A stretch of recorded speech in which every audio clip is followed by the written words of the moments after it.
So this is Canopy. It's for 2 players. Cool. It's quick. Amazing. And it's good. Is it? Well, let's find out.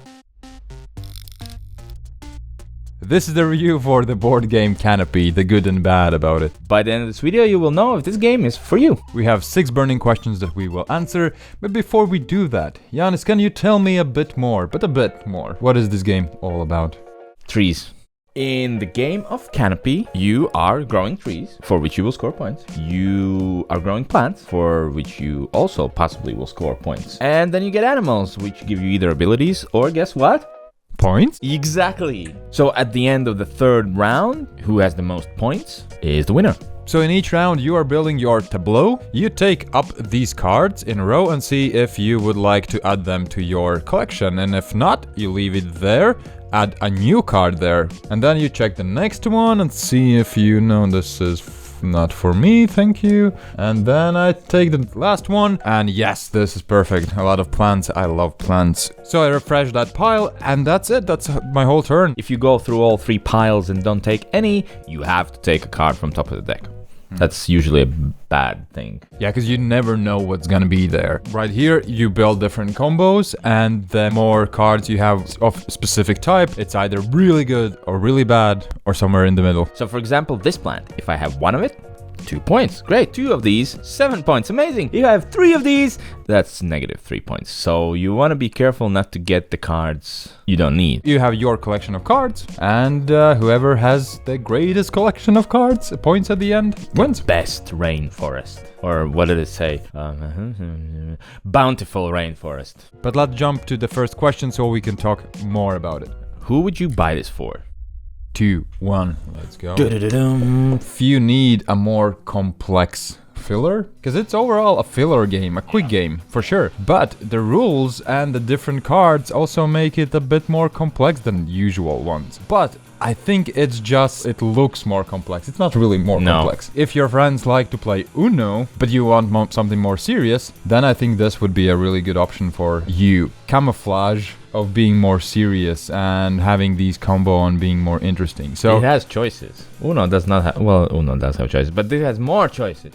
We'll talk about it. As a gift for a couple. Basically what you said. It's accessible. It's, did you say it's pretty? Not yet, no. It's pretty. So it's a great gift. It's small, so not that expensive. A good gift for somebody who likes to play games with 2. Or there is a variant where you can play 3 and 4 or solo. Best things about this game. So my number 3 thing's gonna be artwork. I think this is a gorgeous game. Colorful, it's pretty. The artwork is by the world famous board game artist Vincent Dutray. It looks colorful and inviting. Card combos and the bad cards. All of these cards have some kind of relationship with another card, which is awesome. And there are some bad cards which, when you see them in the pile, you automatically don't want to pick them up because they make you lose cards or do something else. But sometimes those same bad cards will give good effects to you. For example, they will remove an animal that actually gives you minus points. And these kind of relationships between cards is really, really fun. And I think what makes this game enjoyable. That kind of leads me into my number 2, which is the card selection, push your luck thing in this game. Some of the cards, if you have just 1 of them, it's nothing. If you get 2 of them, ouch, that's bad for you. But if you get the 3rd one, it's bad for the other player as well. And I just love the feel of it. Plus, it's super quick. Just pick a pile, decide if you want to take it or not, and then just put it back and put a card on top of it. Love that part. I think that's the best part of the game. But why is it number 2? I guess we'll find out shortly. The risk-taking and just seeing... Different game. I knew you're gonna make this joke, so you're getting very, very predictable, man. Well, don't write risk. What's number 2, Monopoly? The next pile has already 4 cards that should be better than 1 card, right? Then suddenly the next pile has a lot of diseases and it's all bad and what did I just do? So always this pressure of, will the next one be better? I don't know. Let's see. Almost always the answer is no, but it's fun to find out. Number 2, it's green. It's very, very green, and not just visually the colors are green, but the overall packaging and the cards and everything made with planet in mind. There's no plastic inside, and these baggies that hold up tokens are from paper, which is really, really cool. As well as when you buy a copy of this game, they plant a tree, which is awesome. Just respect for that. Yeah. Do you want to know what number 1 is? If the best part of this game was number 2 for me? It's the wife factor. My wife loves this game. I mean, that always kind of makes it better in my eyes. Sometimes I feel like I review games with your wife, not you. What did she tell me to say in this situation? Oh, you're right. Anyway, shut up. When I started out in this hobby, these were the type of games I used to play the most. Quick 2-player games with my wife. Throwback to those days, because right now it's all about miniatures and 3-hour games, but this one kind of felt like the games I played when I started out. Really quick for 2 players, simple. You can sit down and play in like 20 minutes, and this is amazing. I enjoy it, my wife enjoys it. Someday I'll win her at this game, and then maybe she'll enjoy it less, and then the wife factor will go down, but who knows, right now it's at the top now. What are the bad things about this game? Can we take a quick 2 minutes? I need to call my wife to see what she doesn't like about this game. The first thing I'm gonna mention is that there's a prototype feel for this game, and a lot of it comes from, like, yes, it's green with the paper inserts, and that's cool, but overall when I saw this game I felt like, is this a prototype or is this a finished game? Silly. And talking silly. And the thing where I felt it the most is the rules for 3 to 4 players, which is kind of extra thing, I guess. But also, why couldn't you make it more of a thing? Because it's very good. The 3 and 4 player version is very good, but it feels just like forced and rushed. Originally, this is a Kickstarter game. I don't know this for a fact. If you do, please leave it in the comments. That it was added later on. It was not meant to have a 3 or 4 player mode or a solo mode. It was just like added afterwards. I would have rated it 1, but since you have such a big deal with it, I'll give it 2. I'm gonna nitpick, but setup.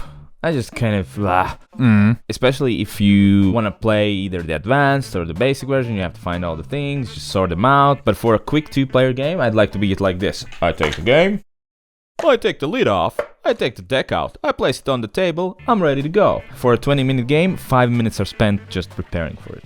I would say it's like a 4. Whoa! Because I want to play this quick game where you just flip cards, take them or not, and that's it, super easy. Okay, wait 10 minutes while I'm setting it all up. Well, they can listen to crickets in the meantime. Or to your jokes, it's basically the same thing. No, crickets are funnier. Yeah, that's true. There's no real control. It's all about having fun and picking up cards, which is totally okay. But for people who want at least some control, it kind of sucks.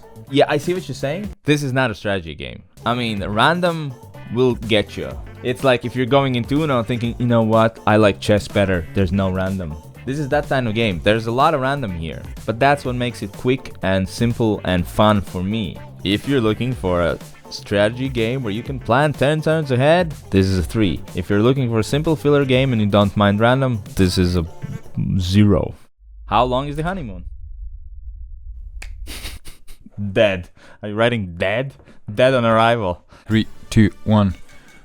It's a quickie. I mean, if you enjoy this game, then I don't see a reason why it wouldn't be in your shelf for a while, and from time to time you're gonna pull it out.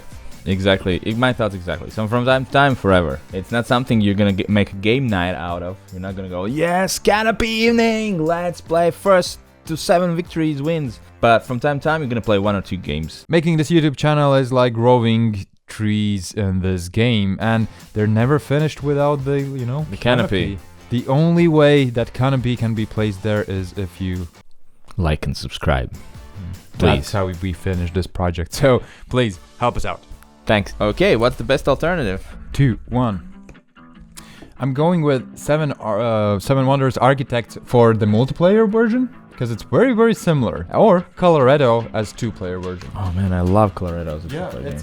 It's a similar game where you have these columns of cards, and then you pick each column and try to have enough cards but not too much cards in the same color. So very and there as well, principle. yeah. You on your turn, you either have to take a pile or add to any pile. Yeah. That's a very good alternative, man. Yeah. I have Blitzkrieg that I felt is also a really nice, quick 2-player game. With a bit of a fiddly setup, so if you don't mind the fiddly setup, then you can do that. Quickly about the Seven Wonders Architect, we reviewed it, so if Yep. you want to find out more about it, you can. You have 3 piles, and you can just take 1 card from one of them. 2 are faced up, and 1 is random. So they have this random, as well as they have this more option of you can control things. And that's why I may be picking on this game a bit more. Whatever option you take, there's a risk with it. And I would love to have like one option that would be kind of the safe one. And then I wouldn't have, I guess, that problem here. And that's why Seven Wonders, I think, is really, really brilliant design. The final rating. 3, 2, 1. Okay. Oh. Fantastic. You kind of probably knew that I really like this game. So the first time I played this, I didn't know anything about this game. Yeah, whatever, some kind of trees and you select cards and oh my gosh, the card selection is so fun. And that's just what pulled me on. I don't play slot machines, but I imagine that's what's playing slot machines. I'm not doing any favors here saying that, right? Yeah, see my point? Skip slot machine. But yeah, it feels just like let's hope it's there. Oh, it's not. Okay, screw that. But it still feels good for me and I enjoy playing that. So it's a fantastic game. I guess where I'm stuck, because I enjoy the picking the cards and all that stuff as well, and it's quick and fun. But then the setup is something that I would compare with like heavier games. The cards are something that I would compare with heavier games. The gameplay itself is a filler-like, but everything else is heavier, and it's a weird combo for me, where I don't know what I'm getting from this game. If you will ask me, will I play this game? I'll say, okay. If you ask me, I will say, fantastic. Let's go. Remember that all your subscribes and likes and especially comments really mean a lot to us. Yep. And help us do this. So do any of them, all of them, whatever you like. Yeah, and thank you so much for watching and see you next video. Yeah. See ya. So do you want to play a game of Canopy? Okay. Fantastic.